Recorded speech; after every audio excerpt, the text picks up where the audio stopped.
Diyos ng Digmaan Azura. Kabanata 371, Trailing. Swish. Ngunit nang pumasok ang purple-feathered golden eagle sa sinaunang kagubatan, bigla itong dumapo sa lupa. Pagkatapos, mahigpit nitong pinagsalikop ang mga kamay at bumuo ng kakaibang selyo. Hum, hum, hum. Kasabay nito, patuloy na lumitaw ang mga layer ng kakaibang energy ripples sa nakapalibot na espasyo. Pagkatapos, nagtipon sila sa mga palad nito. Kasunod ng kakaibang pagbabago, isang layer ng malaking liwanag ang ibinubuga mula sa mga palad nito. Ito ay, matapos maramdaman ang enerhiya sa mga palad nito, hindi mapigilan ni Xingju na sumimangot. Dahil, ito ay talagang isang napakalakas na spirit formation. Ang lakas ng spirit formation ay maihahambing sa isang spirit formation. Spirit formation, bukas. Biglang ibinuka ng purple-feathered golden eagle ang mga palad nito. Kasabay nito, isang walang anyo na soundproofing spirit formation ang ibinubuga mula sa mga palad nito. Pagkatapos, tinakpan nito ang buong sinaunang kagubatan. Sa napakaikling panahon, naglagay ito ng napakalakas na spirit formation. Sa sandaling iyon, nagpahayag ng pagkagulat si Xingju. Bagamat nahawakan ng kasalukuyang Xingju ang spirit formation at madaling makapaglagay ng soundproofing spirit formation, imposible para kay Xingju na maglagay ng spirit formation tulad ng inilatag ng purple-feathered golden eagle. Imposible para kay Xingju na maglagay ng spirit formation tulad ng inilatag ng purple-feathered golden eagle. Hindi man lang siya naglakas loob na isipin ito dahil ito ay isang kapangyarihan na nasa ibang antas. Parang pinagkaiba ng langit at lupa.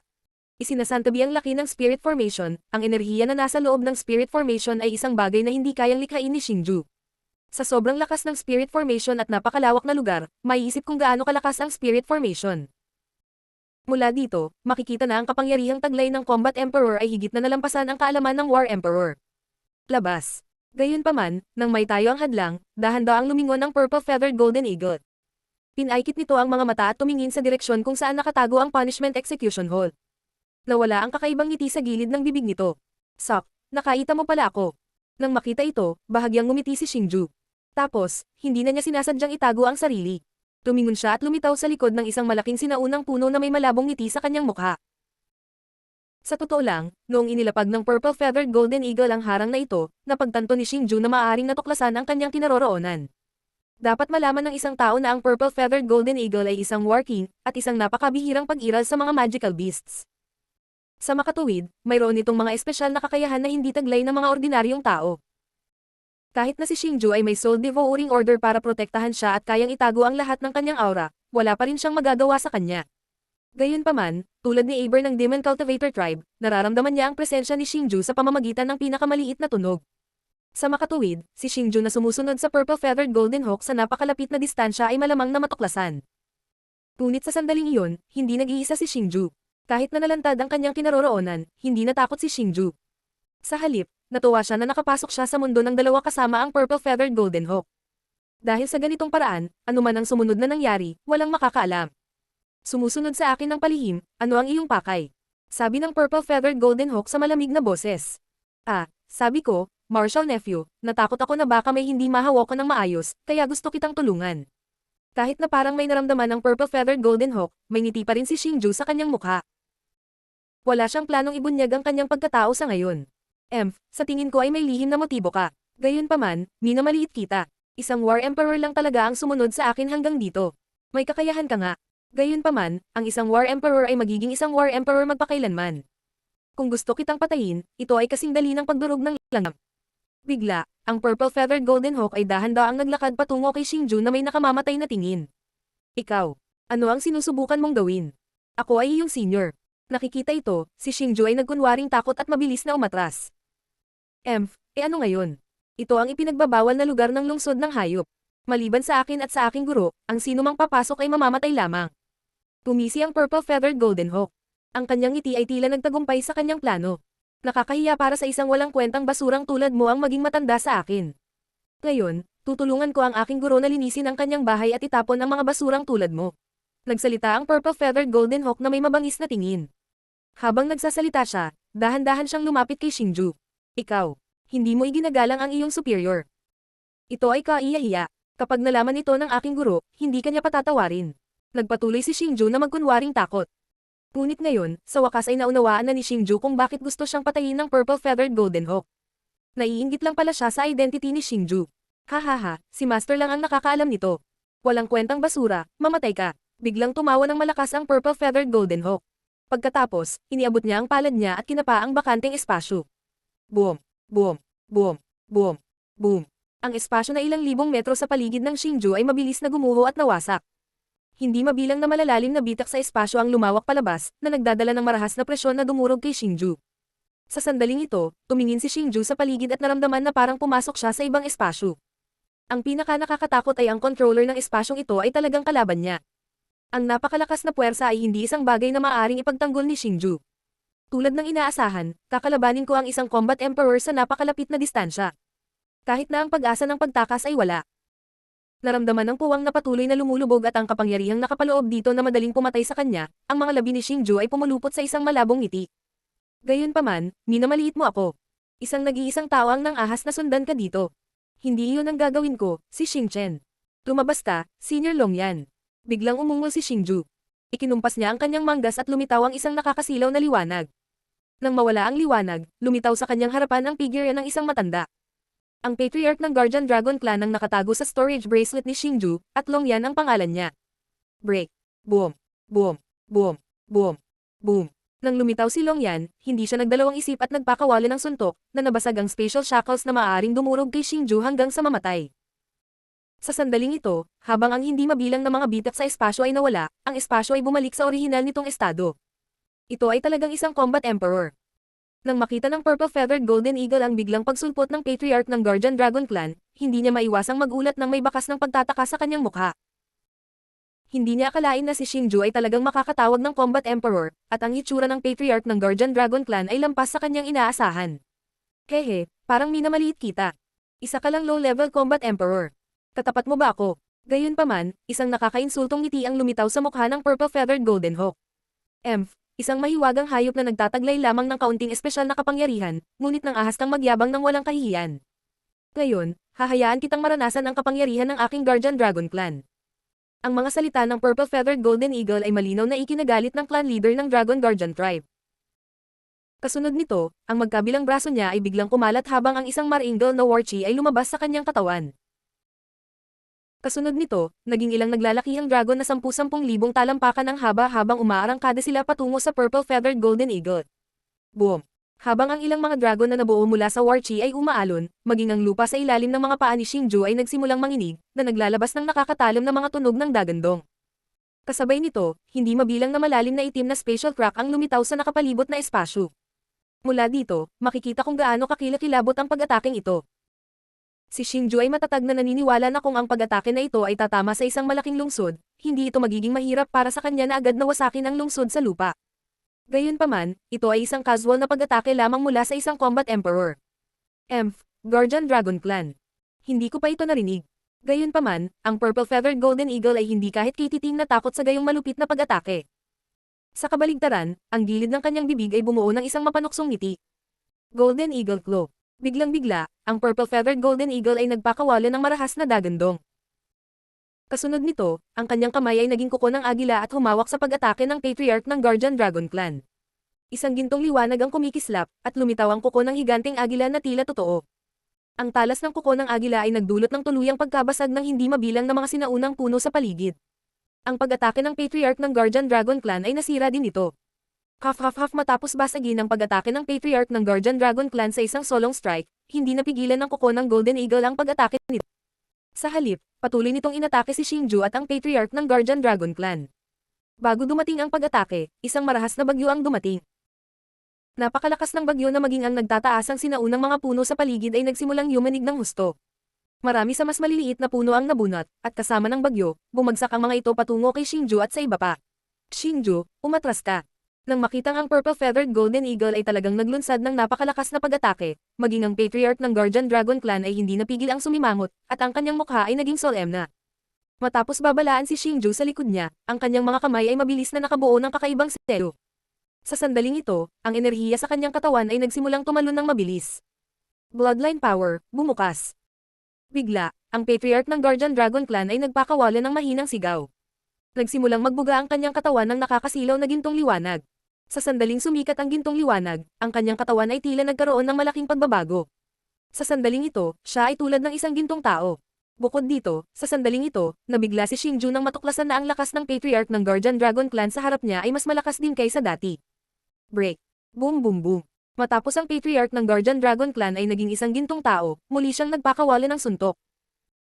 Ang malakas na pag-atake ng Purple Feathered Golden Eagle, ang kuko ng Golden Eagle, ay pilit na nabasag.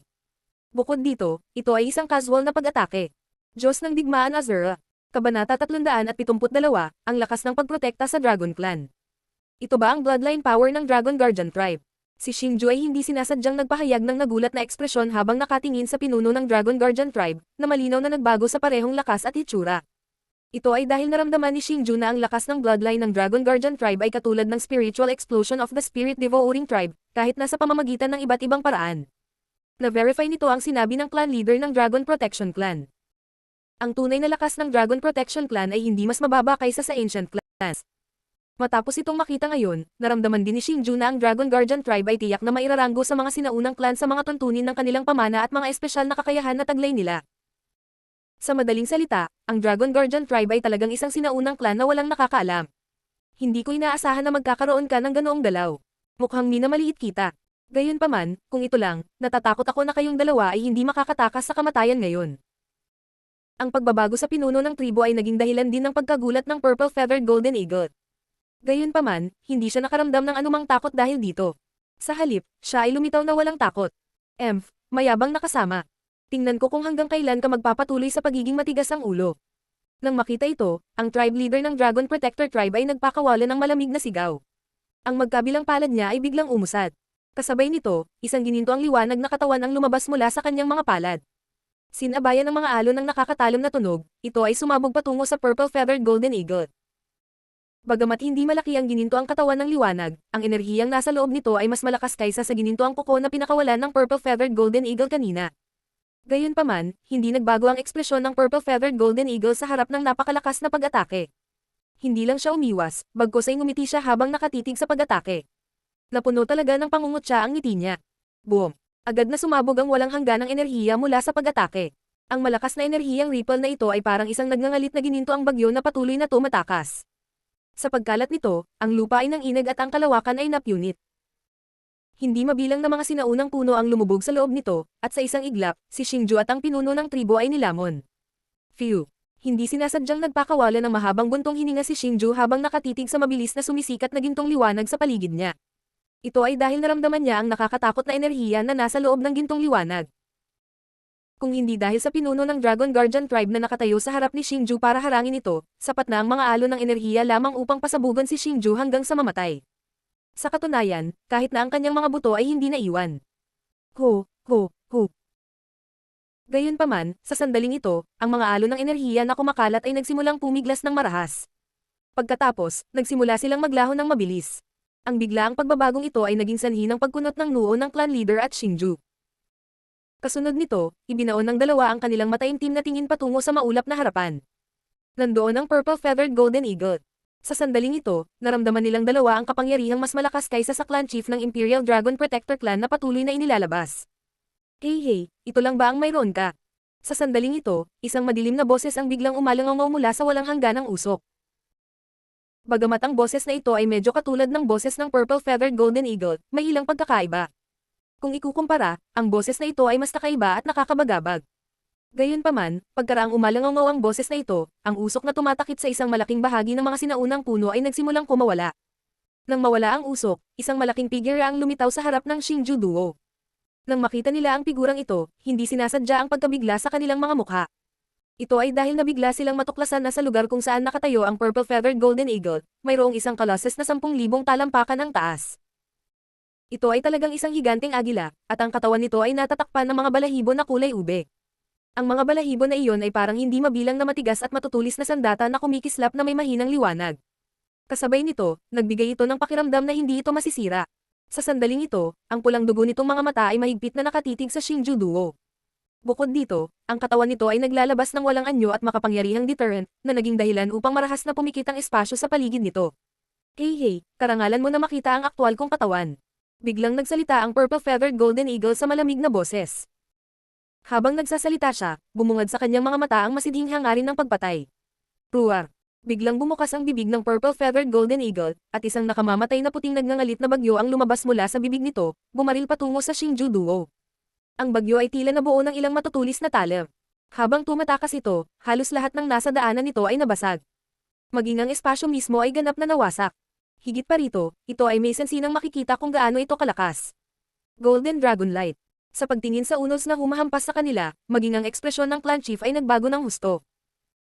Kaagad, nagmamadali niyang itinaas ang kanyang mga palad, na naglalaman ng walang hangganang gininto ang liwanag, patungo sa nakamamatay na puting bagyo. Buzz. Nang magkabanggaan ang dalawa, hindi sila nagbunga ng isang pagsabog na nakakabasag ng lupa. Sa halip, nagsama sila at nagsimulang makipagsabuatan sa isa't isa. Habang nagsasama sila, lalong naging pangit ang ekspresyon ng pinuno ng tribo ng Royal Guardian Dragon. Bukod dito, patuloy siyang hinampas ng maputlang puting bagyo. Sa sandaling ito, biglang lumingon ang clan chief at sinabi kay Xingju. Xingju, bilisan mo at umalis ka. Sa sandaling ito, ang matanda na mukha ng clan chief ay puno ng matinding ekspresyon. Kalokohan. Bilang tugon sa panawagan ng clan chief, medyo nag-alinlangan si Xingju. Pakiramdam niya ay malinaw na hindi ang purple-feathered golden eagle ang kalaban ng clan chief. Malamang na hindi siya makakapit. Gayunpaman, mahirap para kay Xingju na talikuran ng clan chief. Kahit manatili siya, wala siyang magagawa. Sa halip, mawawalan siya ng buhay. Sa sandaling ito, talagang kinasusuklaman ni Xingju ang kanyang sarili. Kinasusuklaman niya kung gaano siya kaina. Illusory Moon 3rd level. Buzz. Gayunpaman, sa kritikal na sandaling ito, ang matamis na boses ng babae ay biglang umalangaw sa kalangitan. Kasabay nito, ang espasyo sa itaas ng Xingju at ang iba pa ay nagsimulang manginig ng marahas. Pagkatapos, tatlong naglalakihang buwan ang lumitaw sa kanilang paningin. Ang tatlong buong buwan ay libu-libong talampakan ang lapad. Isang layer ng puting liwanag ang nananatili sa madilim na asul na ibabaw. Gayunpaman, ang labis na ikinagulat ni Xingju ay ang nakapangangilabot na kapangyarihan na nasa loob ng buong buwan. Mas malakas pa ito kaysa sa bagyong inilabas ng purple-feathered golden eagle. Buzz. Hu. Sa sandaling ito, ang tatlong malalaking asul na buwan ay biglang nagsimulang umikot ng mabilis. Napakabilis nila kaya agad silang nakabuo ng malaking asul na halo. Sa huli, isang maningning na asul na haligi ng liwanag ang bumaril mula sa asul na halo patungo sa purple-feathered golden hawk sa ibaba. Rumble dagandong. Nang bumagsak ang bughaw na sinag, nagdulot ito ng isang maringgol na alon ng enerhiya. Napakaganda ng dark blue energy ripple. Gayunpaman, napakagandang sinag ng liwanag na naglalaman ng mapangwasak na kapangyarihan. Sa sandaling ito, lahat ng nilamon ng bughaw na sinag ay naging abo. Hindi mabilang na mga sinaunang puno ang ganap na nawala sa sandaling ito. Gayunpaman, ang gayong marahas na enerhiyang ripple ay patuloy na lumampas kay Xingju at sa pinuno ng Dragon Protector Tribe. Gayunpaman, ang ripple ay hindi nakapinsala sa kanilang dalawa. Parang may invisible energy na humaharang sa kanilang dalawa. Ang biglaang pagbabagong ito ay naging sanhi ng pagkataranta ng pinuno ng Dragon Protector Tribe. Hindi niya alam kung sino ang darating para iligtas sila sa sandaling ito. Dapat malaman ng isang tao na ang purple-feathered golden eagle ay malinaw na nag-set up ng soundproof na enchantment. Bagaman ang kanilang labanan ay napakatindi, ang labas ng mundo ay hindi nakakaramdam ng anumang mali. Xingju, ikaw, anong problema? Gayunpaman, nang ang pinuno ng angkan ng tribo ng Imperial Dragon Protector ay tumalikod at ibinaling ang kanyang tingin kay Xingju, ang pagkabalisa ay hindi sinasadyang bumalot sa kanyang mga mata. Napagtanto niya na sa sandaling ito, ang mukha ni Xingju ay puno ng hindi maipaliwanag na pananabik at pananabik. Sa sandaling ito, maging ang katawan ni Xingju ay nanginginig ng husto. Ang abnormal na pag-uugaling ito ni Xingju ay natural na nagpakaba sa clan chief. Xiaohan, si Xiaohan. Boses iyon ni Xiaohan kanina lang. Tama, si Xiaohan iyon. Walang pagkakamali. Buhay pa si Xiaohan. Buhay pa si Xiaohan. Biglang nagsimulang sumigaw si Xingju sa hindi mapigil ang pananabik. Tumingin siya sa paligid na parang may hinahanap. Dahil sa matamis na boses, masasabi ni Xingju na boses iyon ni Li Xiaohan. Buzz. Sa sandaling ito, ang asul na liwanag na pumupuno sa katawan ni na Xingju at Li Xiaohan ay nagsimulang manginig ng husto. Pagkatapos, nagsimula itong damaloy sa isang espesyal na tilapon. Sa huli, ito ay naging isang kasing laki ng tao na asul na katawan ng liwanag na lumutang sa hangin. Higit pa rito, ang liwanag sa loob ng liwanag na katawan ay mabilis na lumiit sa sandaling ito. Sa huli, naging figure tao. Ito ay isang binibini na may nakakaakit na figure. Nakasuot ang dalagang ito ng asul na damit na kumikislap sa mahinang liwanag. Dalawang asul na laso ang lumutang sa itaas ng kanyang puting nyebe na mga balikat. Sumasayaw sa hangin ang kanyang mahabang kayumangging buhok, na paminsan-minsan ay dumadampi sa maselang mukha ng ginang. Naglabas ng kakaibang aura ang buong katawan niya, na para bang isang diwata na hindi dapat umiral sa tamang panahon ay biglang bumaba sa mortal na mundo. Ito ay si Li Xiaohan, na nahulog sa Illusory Moon Valley noon. Kuya Xingju, namiss kita ng sobra. Matapos lumitaw si Li Xiaohan, naging asul na ilaw siya at nawala. Nang muli siyang lumitaw, nasa harap na siya ni Xingju. Ang kanyang malalambot na braso ay mahigpit na nakapulupot sa katawan ni Xingju. Ang kanyang magandang mukha ay mahigpit ding nakadikit sa dibdib ni Xingju. Sa sandaling ito, ang kanyang matubig na mga mata ay napuno ng kumikinang at translucent na luha. Diyos ng Digmaan Azura. Kabanata 373, Imaginary Moon Reproduction. Xiaohan, ikaw ba talaga yan? Hindi naman ako nananaginip di ba? Matapos maramdaman na si Li Xiaohan ay bumagsak sa kanyang yakap, nagmamadaling ibinuka ni Xingju ang kanyang mga braso at mahigpit na niyakap ang maselang munting kagandahang ito na inaasam-asam niya araw at gabi. Isa pa, bumungad sa kanyang mukha ang kawalan ng paniwala, na para bang nananaginip siya. Kuya Xingju, ako nga. Ako si Xiaohan, ako talaga. Para bang naiintindihan niya ang pakiramdam ng pagbitay, dahan-dahang itinaas ni Li Xiaohan ang kanyang ulo. Muli, ginamit niya ang kanyang matubig na mga mata upang iturok ang pagbitay at sinabi ng may katiyakan. Xiaohan, ikaw talaga. Ang galing, ang galing. Alam mo ba, namiss kita ng sobra, namiss kita ng sobra, namiss talaga kita. Matapos marinig ang mga salita ni Li Xiaohan, ang sobrang saya na ekspresyon ni Xingju ay naging mas maliwanag. Pagkatapos, niyakap niya ng mahigpit si Li Xiaohan at ibinao ng mukha sa mahabang buhok nito. Sa sandaling ito, maging ang kanyang katawan ay nagsimulang manginig ng husto. Hindi maipaliwanag ang emosyon sa kanyang puso. Kuya Xingju, ako rin, namiss ka rin ni Xiaohan.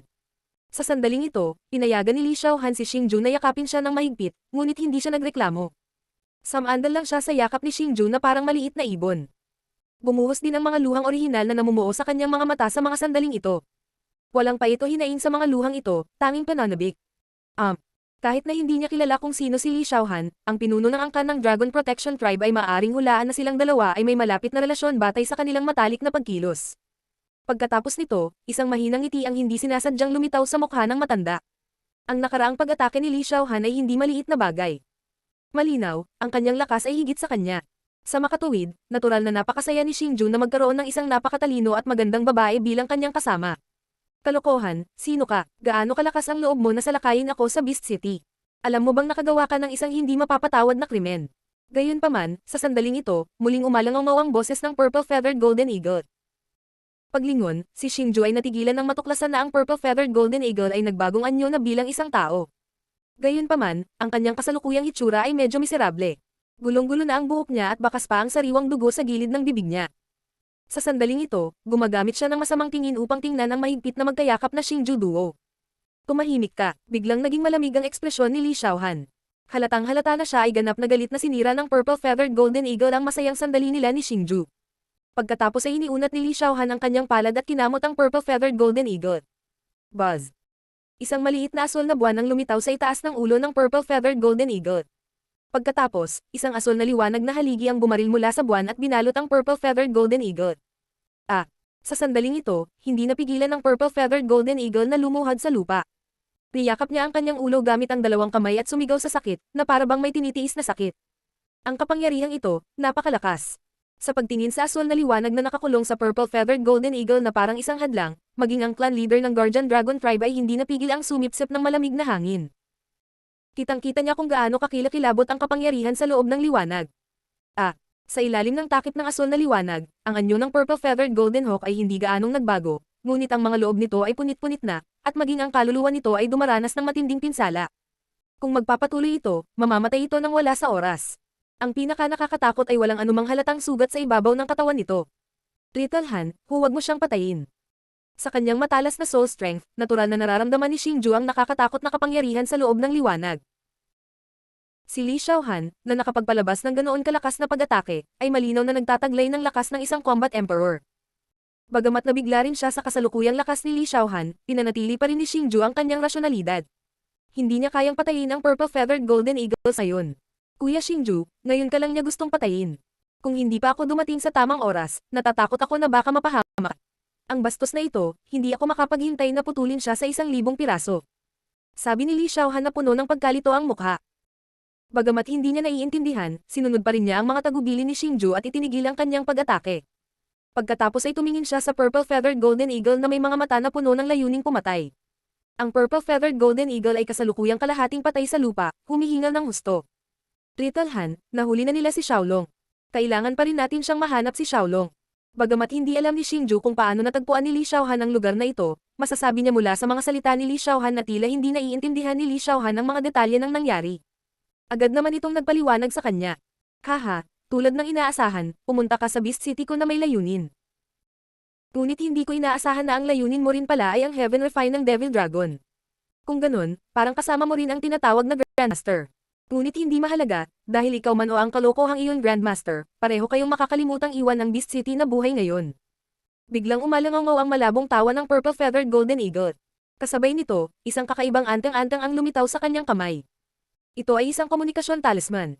Little Han, mabilis na agawin ang kanyang talisman sa komunikasyon. Nang makita niya ang talisman ng komunikasyon sa kamay ng purple-feathered golden eagle, nagbago ang ekspresyon ni Xingju habang nagmamadaling sinabi kay Li Xiaohan. Pililigawan mo si kamatayan. Buzz. Kasabay nito, natuklasan din ni Li Xiaohan ang maliliit na galaw ng purple-feathered golden eagle. Kaya, nang ang mga salita ni Xingju ay lumabas sa kanyang bibig, ang kanyang palad, na naglalaman ng kakaibang enerhiya, ay tumama na. Bang! Habang tumatama ang kanyang palad, isang malalim na asol na liwanag ang bumungad sa kanyang palad at agad na binomba ang katawan ng purple-feathered golden eagle. Ang purple-feathered golden eagle ay nagsuka ng malaking subo ng dugo. Kasabay nito, ang komunikasyon talisman sa kanyang kamay ay nahulog din sa lupa ng walang lakas. Little Han, gaano ka nakalakas ngayon? Anong natan mo? Sa sandaling iyon, ibinaon ni Xingju ang kanyang malalim na tingin kay Li Xiaohan sa kanyang harapan at tahimik na sinabi sa kanyang puso. Ang dating mayabang na purple-feathered golden eagle ay hindi man lang nakaganti sa harap ni Li Xiaohan. Ito ay sapat na upang patunayan ang kasalukuyang lakas ni Li Xiaohan. Kung ang nakaraang pag-atake ni Li Xiaohan ay sinasabing nakapagpasugat ng husto sa purple-feathered golden eagle dahil nahuli nito ang purple-feathered golden eagle, kung gayon ang kanyang kasalukuyang pag-atake ay talagang isang ganap na pagsupil sa mga tuntunin ng lakas. Ngunit habang siya ay masaya para sa lakas ni Li Xiaohan, ang puso ni Xingju ay sumasakit din para kay Li Xiaohan. Dahil may isip ni Xingju na si Li Xiaohan ay tiyak na nakaranas ng hindi kilalang sakit sa likod ng kanyang kasalukuyang lakas. Haha, walang kwenta. Ang communication talisman na iyon ay hindi ordinaryong communication talisman. It's a voice transmission talisman. Nung nagsalita ako kanina, narinig na ni Master ang lahat. Sa ngayon, siguradong nagmamadali siya dito. Iisa lang ang kapalaran na naghihintay sa inyong lahat. Kamatayan. Isang lubhang miserableng kamatayan. Sa sandaling ito, ang matinding na sugatan na purple-feathered golden eagle ay biglang humagalpak sa tawa. Bukod dito, ang kanyang pagtawa ay napuno ng walang katapusang kasamaan, na tila nagtagumpay ang kanyang plano. Pililigawan mo talaga si kamatayan. Ang kanyang mga salita ay nagdulot ng mas matinding galit ni Li Xiaohan. Habang nagsasalita siya, malakas na enerhiya ang natipon sa kanyang palad. Sa kapangyarihang ito, hindi magiging mahirap para sa kanya na patayin ang purple-feathered golden eagle sa isang strike. Ang mga sumalakay sa aking Beast City ay mamamatay. Ngunit nang sasalakayin na ni Li Xiaohan ang purple-feathered golden eagle, isang walang limitasyong presyon ang biglang bumaba mula sa langit ng walang anumang babala. Sa sandaling ito, agad na nabasag ang soundproof ang boundary na itinakda ng purple-feathered golden eagle. Maging ang malawak na sinaunang kagubatan ay nagsimulang marahas na manginig. Tanga, siya pala. Habang ang napakalaking pressure ay bumababa mula sa langit, si Xingju ay ganap na napahiga sa lupa, hindi makagalaw. Wala man lang siyang lakas na huminga. Nahaharap sa napakalakas na puwersa, maging ang mukha ni Xingju ay puno ng takot. Iyon ay dahil, sa loob ng malakas na pressure, nakakaramdam si Xingju ng kakaibang aura. Ito ang aura ng City Lord ng Beast City, ang Profound Connection Ghost Phoenix. Hindi lang si Xingju. Kahit na ang pinakamalakas sa kanilang tatlo, ang katawan ni Li Xiaohan ay pinaghihigpitan din. Ang kanyang palad, na matagumpay ng nabuo, ay hindi mailabas sa sandaling ito. Sa halip, nanatili ito sa dati nitong posisyon. Iyon ay dahil ang Profound Connection Ghost Phoenix na pumipigil sa kanyang taglay na lakas na higit pa sa kanya. Sa mismong sandaling iyon, malinaw na naramdaman ni Xingju at ng iba pang dalawa kung gaano katapat ang pressure. Bukod dito, naramdaman nila na ang presyon ay patuloy na lumalakas. Kung magpapatuloy ito, silang tatlo ay mawawalan ng buhay. Ang unang isasakripisyo ay si Xingju, na siyang pinakamahina sa sandaling ito. Hey, batihing alagad ko, baka nakalimutan mo na ako, master mo. Ngunit nang isipin ni Xingju at ng iba pa na sila ay patay na karne, isa pang mapaglarong boses ang biglang umalangaw sa kalangitan. Kasabay nito, ang nakakatakot na pressure na pumipigil sa kanila ay agad na nawala. Si Senior Yan Huang. Sa sandaling ito, hindi sinasadyang lumabas ang pananabik sa mukha ni Xingju. Malalaman niya sa boses na iyon ang boses ng Flame Yellow Demonic Tortoise. Ang lakas ng Yan Huang Demon Tortoise ay hindi dapat maliitin. Hindi lamang ito isang divine beast na nabuhay ng libu-libong taon, ito rin ang master ng Profound Connection Ghost Phoenix. Kahit na sinabi ng Yan Huang Demon Tortoise na ang Profound Connection Ghost Phoenix ay hindi mas mahina kaysa sa kanya, nangangahulugan din ito na silang dalawa ay pantay sa lakas. Sa makatuwid, kung ang Yan Huang Demon Tortoise ay sumugod, alam ni Xingju na maaari nilang pansamantalang maiwasan ang kalamidad na ito. Pagkatapos, nagmamadaling tumayo si Xingju at ibinaon ang kanyang nasa sabik na tingin sa langit. Gayunpaman, nang muling tumingin sa langit si Xingju, ang kanyang mukha, na puno ng pananabik, ay agad na nanlamig sa sandaling ito. Sa mukha niya, may nakaukit pa rin na salitang gulat. Diyos ng Digmaan Azura. Kabanata 374, ganap na pagsupil. Sa sandaling ito, isang malaking patch ng madilim na ulap ang lumitaw sa dating mapayapang kalangitan. Ang kulay ng madilim na ulap ay madilim na pula at hindi lamang ito isang maliit na bahagi ng madilim na ulap. Sa halip, tinakpan nito ang buong kalangitan. Kahit papaano sa paningin ni Xingju, ito ay isang walang hangganang madilim na pula, na parang ang buong kalangitan ay kinulayan ng pula ng nabubulok na dugo. Uhuhu. Rumble, rumble. Bukod dito, sa loob ng madilim na pulang ulap, may mga kidlat at rumaragas ang unos. Hindi alintana kung ito man ay ang marahas na unos na nananatili sa pulang ulap o ang maputlang kidlat na nagsalubong sa mga ulap, lahat sila ay naglalaman ng mapangwasak na kapangyarihan. Sa unang tingin, para bang dumating na ang katapusan ng mundo, na nagiging sanhi ng isang pakiramdam ng mga alon ng pagkabalisa. Napakalakas nila. Ang lakas nila ay higit pa sa akin.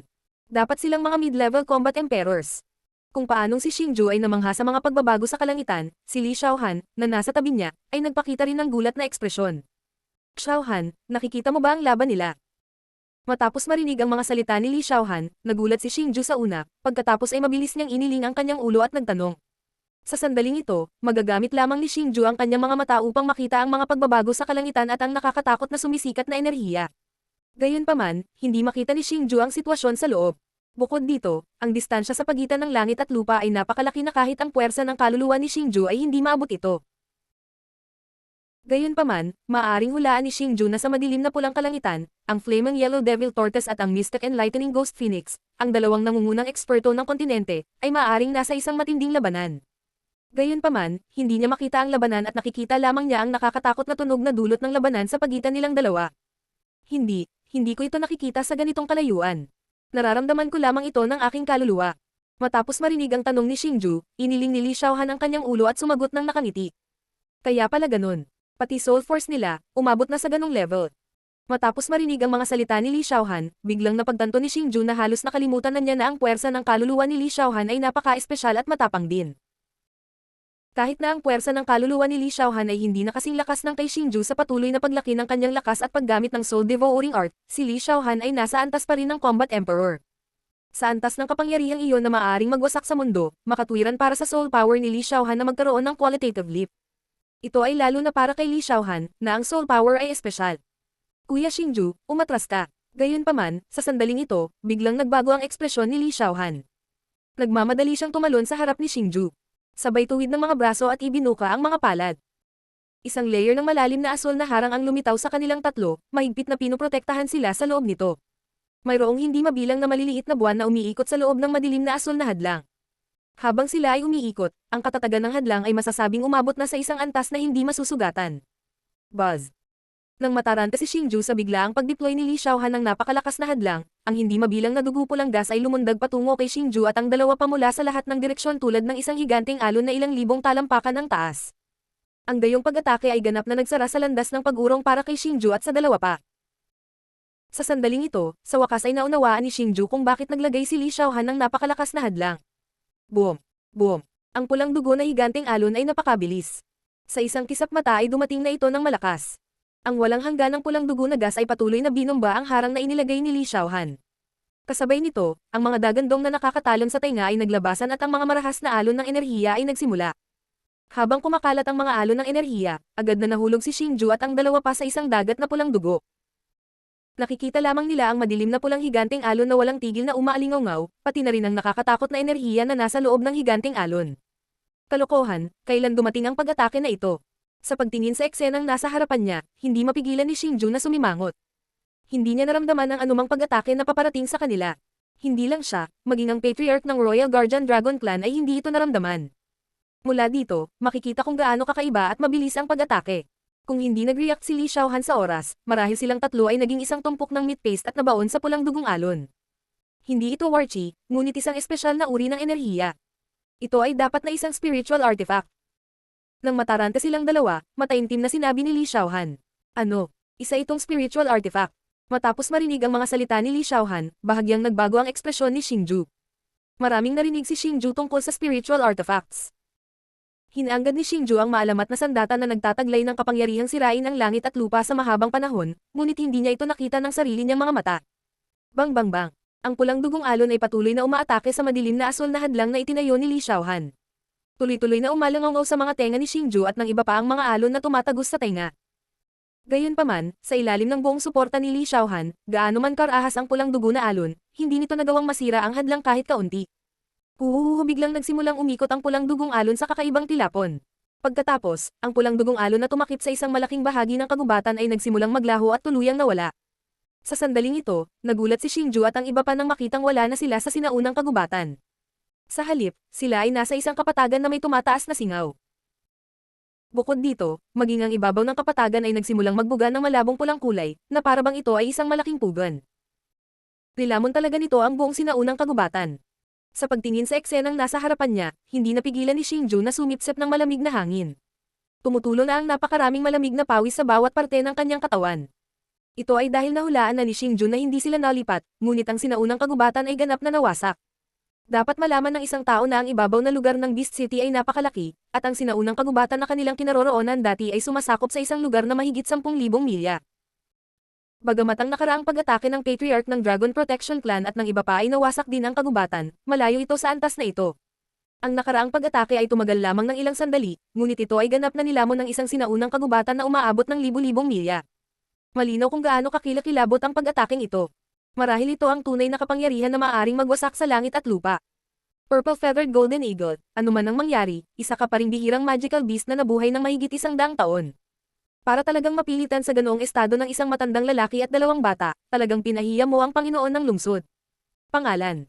Sa sandaling ito, isang malamig na boses ang biglang umalangaw sa kalangitan. Pagtingin sa pinanggalingan ng boses, si Xingju at ang 2 pa ay nagulat ng matuklasan na mayroon talagang nasa katanghaliang gulang na lalaki na nakasuot ng pulang baluti na nakatayo sa kalangitan. Ang lalaking ito ay may hawak na maliit na mangkok na pula ng dugo sa kanyang kamay. Ang maliit na mangkok na pulang dugo ay inukitan ng mga patong-patong ng mga alon sa karagatan at isang kakaibang liwanag ang nananatili sa paligid nito. Sa loob nito, mayroong isang enerhiya na hindi na ipasok ni Xingju. Kung ikukumpara sa pulang baluti sa katawan ng lalaki, masasabing higit itong misteryoso. Ito ba ay isang spiritual weapon? Sa pagtingin sa maliit na pulang mangkok sa kamay ng lalaki, hindi mapigilan ni Xingju na sumimangot. Ang lahat ng nasa harap niya ay nagsabi kay Xingju na malamang na ang lalaki ang umatake sa kanila kanina, at ang maliit na mangkok na pulang dugo ay ang spiritual weapon na binanggit ni Li Xiaohan. Higit pa rito, hindi rin makita ni Xingju ang lakas ng lalaki. Gayunpaman, malinaw na isa rin siyang Combat Emperor. Higit pa rito, ang kanyang lakas ay higit pa kaysa sa Purple Feathered Golden Eagle. Hehe, Lord Blood General, nandito ka na pala.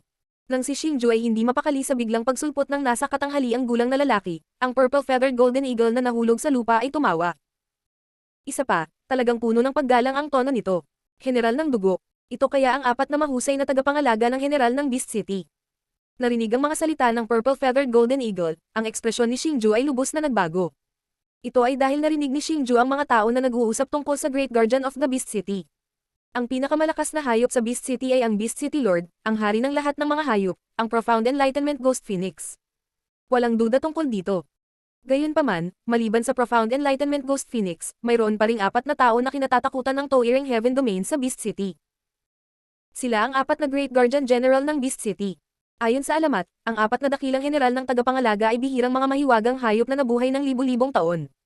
Nagtaglay sila ng mga nangungunang bloodline sa mga mahiwagang hayop at sila ang pinakamataas na pag-iral sa Beast City bukod sa Beast City Lord.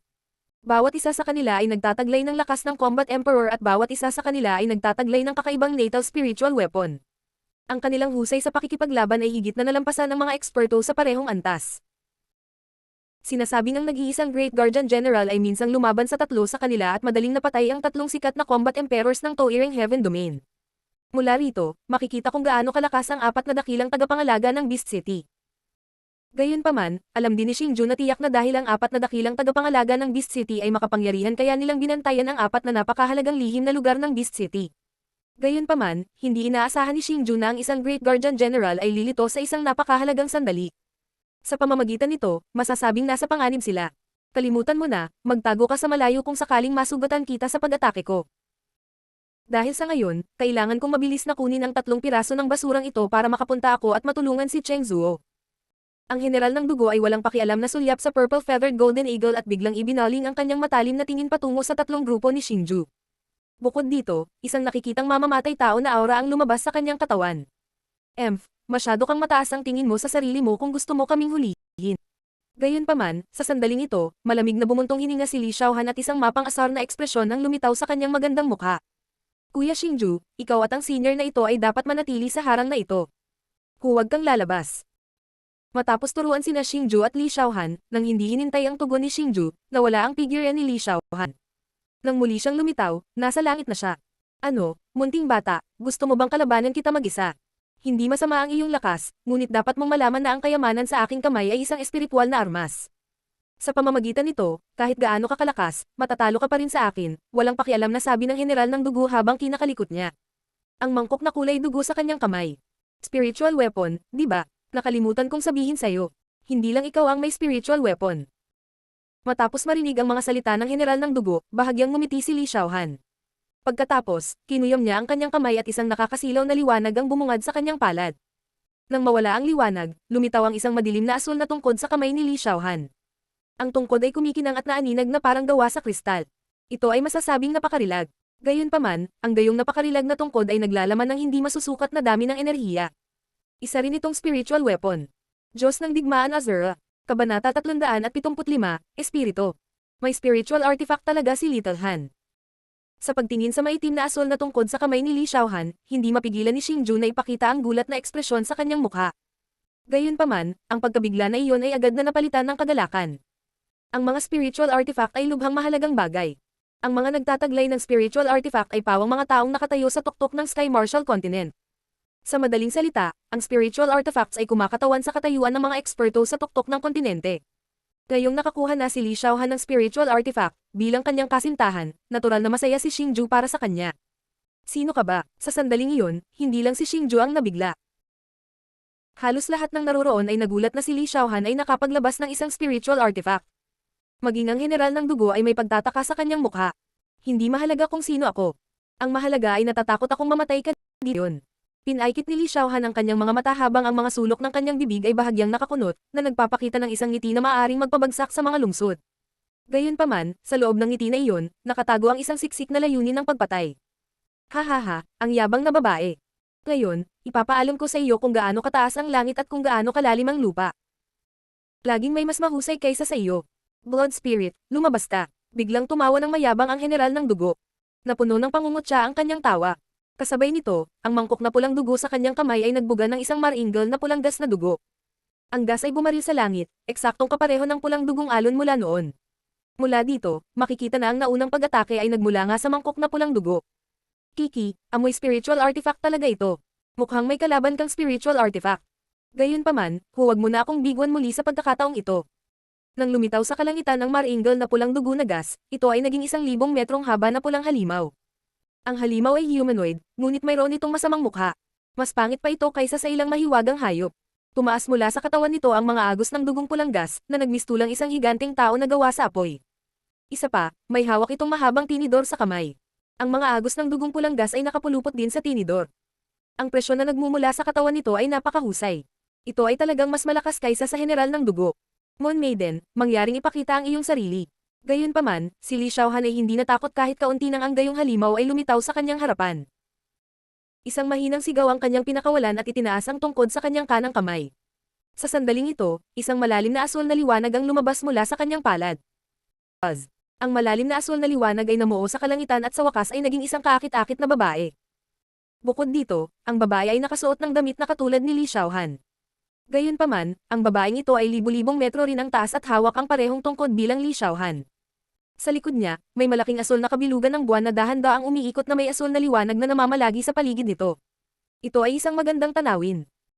Kung ikukumpara sa espiritu ng artifact ng Blood General, ito ay isang malaking kaibahan sa pagitan ng kapangitan at kagandahan. Ang kapangyarihang nagmumula sa kanyang katawan ay hindi mas mahina kaysa sa pulang dugong halimaw. Ito ba ang artifact spirit? Isa lang itong makapangyarihang anyo ng buhay. Sa pagtingin sa dalawang kalasay na lumitaw sa kalangitan, hindi napigilan ni Xingju na huminga ng malamig na hangin. Puno ng gulat ang mga mata niya. Ito ay dahil ang kapangyarihan ng spiritual artifact ay ganap na nalampasan ang pangunawa ni Xingju. Ito ay hindi na isang simpleng sandata. Parang kasamang sumabay sa kanya. Boom boom.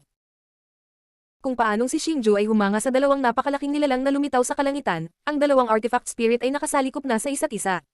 Kumalat ang malalakas na enerhiyang ripples, at para bang isang napakalaking araw ang lumitaw habang sila ay baliw na nakikipaglaban. Si Li Xiaohan ay nakikipaglaban din sa Blood General. Gayunpaman, ang labanan sa pagitan nila ay hindi kasing tindi ng Artifact Spirit. Makikita na ang kapangyarihan ng Artifact Spirit ay nasa itaas talaga nilang dalawa. Xingju, ang Purple-Feathered Golden Eagle ay sinusubukang tumakas. Biglang sumigaw ang Patriarch ng Imperial Dragon Clan kay Xingju. Pagkatapos ng kanyang paalala, nagulat si Xingju nang makitang ang Purple-Feathered Golden Eagle ay tumatakas patungo sa kailaliman ng Beast City. Gayunpaman, dahil sa kanyang mabibigat na pinsala, ang kanyang bilis ay mas mabagal kaysa dati. Xingju, manatili ka rito at huwag kang lalabas. Sasaluhin ko ang lalaking iyon. Tulad ng reaksyon ni Xingju, ang Patriarch ng Imperial Dragon Clan ay naging isang sinag ng liwanag at bumaril, hinabol ang Purple-Feathered Golden Eagle. Senior Longyan, huwag kang pumunta. Nag-aalalang sigaw ni Xingju nang makita niya iyon. Gayunpaman, ang Patriarch ng Dragon Protector Clan ay masyadong mabilis. Nawala na siya sa sandaling isigaw ni Xingju ang mga salitang iyon. Haze, ito ay masama. Naiintindihan ni Xingju ang iniisip ng Patriarch. Ang Purple-Feathered Golden Eagle ay ang disipulo ng Profound Understanding Ghost Phoenix. Masasabing siya ang kahalili ng Beast City. Kung ang gayong espesyal na pag-iral ay nakuha bilang isang prenda, ito ay magiging isang magandang garantiya ng kaligtasan. Higit pa rito, ang Purple-Feathered Golden Eagle ay malubhang nasugatan at ang lakas nito ay lubhang nabawasan. Dahil sa lakas ng pinuno ng tribo ng Guardian Dragon Tribe, hindi siya mahihirapang makuha ito. Gayunpaman, nag-aalala si Xing Yun na marami pang eksperto sa Beast City. Maliban sa Purple-Feathered Golden Eagle at sa 4 Guardian Generals, malamang na may iba pang Combat Emperors. Kung dumating sila sa sandaling ito, ang Patriarch ng Imperial Dragon Clan ay nasa panganib. Xiaohan, Senior Yan Huang, Senior Long Yan, mangyaring maging ligtas. Biglang nagtaas ng ulo si Xingju at tumingin kay Li Xiaohan na nakikipaglaban sa Blood General sa langit.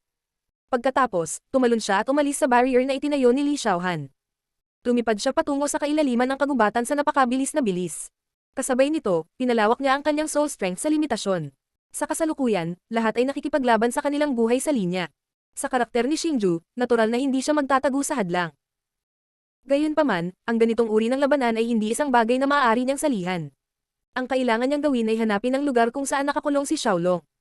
Hanggat matagumpay niyang nailigtas si Xiaolong, makakatakas sila at makakaiwas sa patuloy na pagdating ng mga reinforcement mula sa Beast City. Ang lakas ng kaluluwa ni Xingju ay hindi dapat maliitin. Bagamat ang saklaw ng kanyang soul strength ay hindi kasing husay ng kay Li Xiaohan, ang talas ng kanyang soul strength ay hindi isang bagay na maihahambing ni Li Xiaohan. Pagkatapos ng lahat, ang Spirit Eater Clan ay ang lahi na may pinakamalakas na soul strength sa kontinente. Bilang karagdagan, si Xingju ay nagpino ng 2 soul essences, kaya ang talas ng kanyang soul strength ay masasabing nasa tuktok ng kontinente. Nahanap ko na, pagkatapos ng maingat na paghahanap, mabilis na nakahanap si Xingju ng isang lugar na kakaiba. Mayroong isang napakahusay na nakatagong hadlang na nakabaon sa ilalim ng lupa. Higit pa rito, ang enerhiya na nakapaloob sa hadlang ay napakatibay. Ang gayong isang mahusay na nakatago at masusing inilatag na hadlang ay malinaw na isang mahalagang lugar sa lungsod ng hayop. Sa sandaling ito, mas malamang na ito ang lugar kung saan nakakulong si Xiaolong. Gaya ng inaasahan, nang dumating si Xingju sa ibang rehiyon, natuklasan niya na ang lupa dito ay mas maluwag kumpara sa ibang mga rehiyon. Ito ay malinaw na ang lupa dito ay patuloy na binabaligtad, at ang alikabok ay dinagdag pagkatapos. Makikitang madalas na binaligtad ang lugar na ito, na lalong nagpatunay na may kakaiba sa lugar na ito. Break. Boom, boom. Pagkatapos noon, sumuntok si Xingju, at lumitaw ang isang malalim na bunganga. Sa sandaling ito, lumitaw ang isang layer ng Crimson Barrier sa harap ni Xingju. Break. Matapos matuklasan ang hadlang, itinapon ni Xingju ang Soul Devouring Order ng walang pag-aalinlangan. Bagamat napakalakas ng hadlang, mahina pa rin ito sa harap ng Soul Devouring Order. Agad itong sinira ni Xingju. Brat, nililigawan mo si kamatayan. Ngunit nang masira ang harang, biglang umalangaw ang isang malakas na dagandong.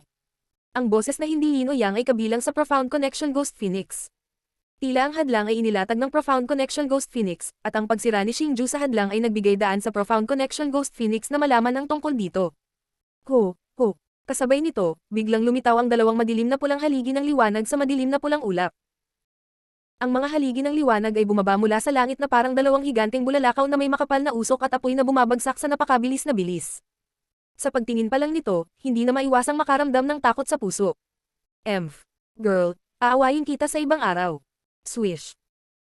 Nang maramdaman ng general ng dugo ang 2 presensya na bumababa mula sa langit, hindi niya naiwasang kumunot ang kanyang mga kilay at bahagyang nagbago ang kanyang mukha.